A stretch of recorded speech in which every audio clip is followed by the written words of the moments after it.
Luca. Bueno. Piñu. Bueno. Piñu. Bueno. Piñu. Millions. Lule Piñu. Piñu. The election system in Pakistan is quite interesting. It's based on a parliamentary system where citizens vote for representatives in the National Assembly, 342 members, and provincial assemblies.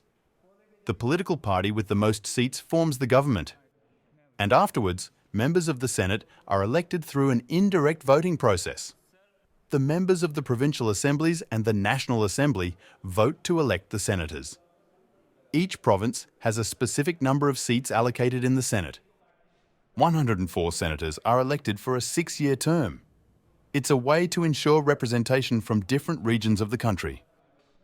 Defining right to vote for overseas. The right to vote for overseas Pakistanis refers to the ability of Pakistani citizens living outside of Pakistan to participate in the electoral process and cast their votes in elections. It's a way to ensure that the voices and opinions of overseas Pakistanis are represented in the democratic process of the country. This right allows them to have a say in the decision-making and elect representatives who will work on their behalf.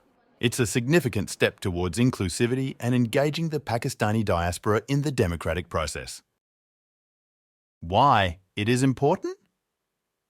It's important because it ensures that all Pakistanis, regardless of their location, have the opportunity to participate in the democratic process. Overseas, Pakistanis contribute to the country's economy and have a stake in its development. Giving them the right to vote allows their voices to be heard and their concerns to be addressed by elected representatives. It promotes inclusivity, strengthens democratic values, and fosters a sense of belonging among overseas Pakistanis. Plus, it's a great way to ensure that the government represents the interests of all its citizens, no matter where they are in the world. Legal hindrance in passing bill in favour of overseas? Passing a bill in favour of overseas Pakistanis can sometimes face legal hindrances. It's a complex process that involves various legal considerations such as constitutional requirements, legislative procedures, and potential challenges from different stakeholders. It's important to ensure that any legislation is in line with the existing laws and regulations to avoid any legal complications. However, the government is continuously working towards addressing these challenges and finding ways to facilitate overseas Pakistanis in exercising their right to vote. Bill passed in favour in IK government and rejected after regime change operation. And new voting system, EVMs. Pakistani citizens residing abroad will not be able to vote in the upcoming general elections via the internet after the country's law minister, Azam Nazir Tarar, ruled out the possibility following an in-camera meeting of the Parliamentary Committee on Electoral Reforms. Last year in May, Pakistan's National Assembly passed the Election Amendment Bill 2022 to revoke the voting rights for overseas Pakistanis and prevent the use of electronic voting machines, EVMs, in general elections.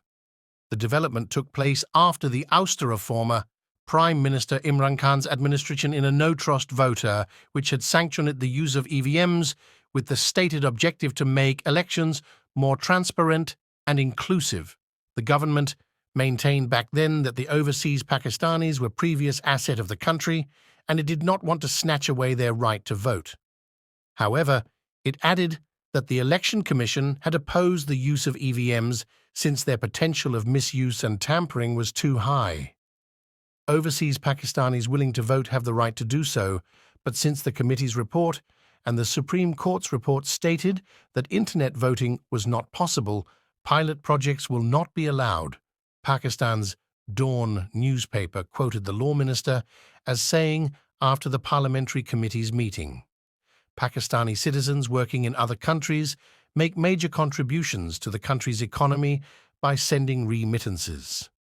The country is scheduled to hold an electoral contest later next year on 8th of February 2024. So, For our project, we went all out.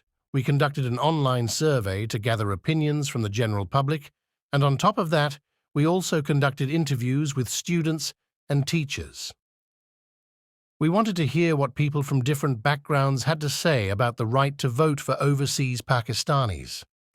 By using these two methods, we aimed to capture a wide range of perspectives and ensure that we had a well-rounded understanding of public opinion on this matter. Including these details in our project will show the thoroughness of our research. Findings from survey and interviews 1. This peer chart show the responses of one of our questions, that what people think about allowing overseas to vote will lead a better representation of Pakistani diaspora in the government. The responses are 58.8% are agree with this statement, whereas 12.2% are disagree, 9.8% are strongly agree, and 19.5% were responded neutral. Second of our questions was that, is current voting system in Pakistan is capable of holding overseas voting as well? Their responses were eyes open.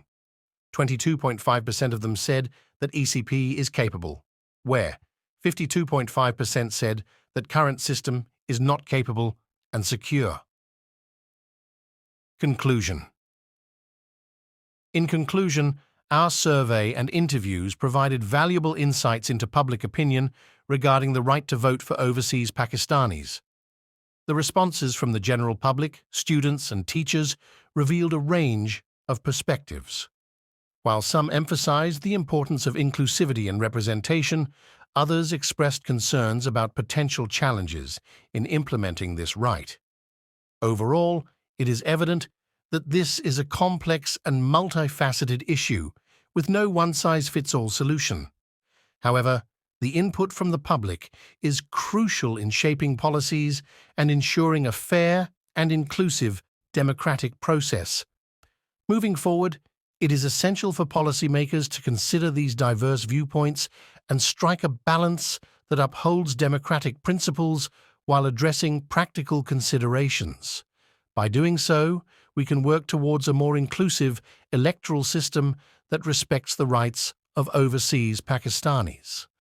Thank you very much for giving me an opportunity to ask this question. Look, overseas को vote करना चाहिए नहीं करना चाहिए इसका answer आपको bank की remittance खुद दे देती है. If you see, originally this country's economy is being run by these overseas. If you stop these remittance, if you stop these money which they send, तो आपके मुल्क की इकोनॉमी और बढ़ जाएगी. जिनका इतना बड़ा कंट्रीब्यूशन हो किसी मुल्क की इकोनॉमी में, and they are the genuine Pakistani and they contribute with money and with everything, उनको हम कहें कि जी आपको इलेक्शन में वोट देने का हक हासिल नहीं है क्योंकि आप हमारे मुल्क में रहते नहीं हैं. इससे बड़ी नाइंसाफ़ी और क्या हो सकती है? They are the backbone of the economy, they are the backbone of the country, they are absolutely eligible, they are absolutely vital part in election. कोई पॉइंट नहीं है कोई कहे कि इनको इलेक्शन में वोट देने का हक हासिल नहीं है. This is utter nonsense. They should be allowed to cast vote. Okay, so what are the merits and demerits of allowing overseas Pakistan? Look, merits are obvious. Like I said, in a country which is struggling in economy, we are considered as third world country. उसमें सबसे बड़ा benefit तो ये है कि वो लोग यहाँ पैसा भेजते हैं, लाखों डॉलर्स की शक्ल में पैसा भेजते हैं.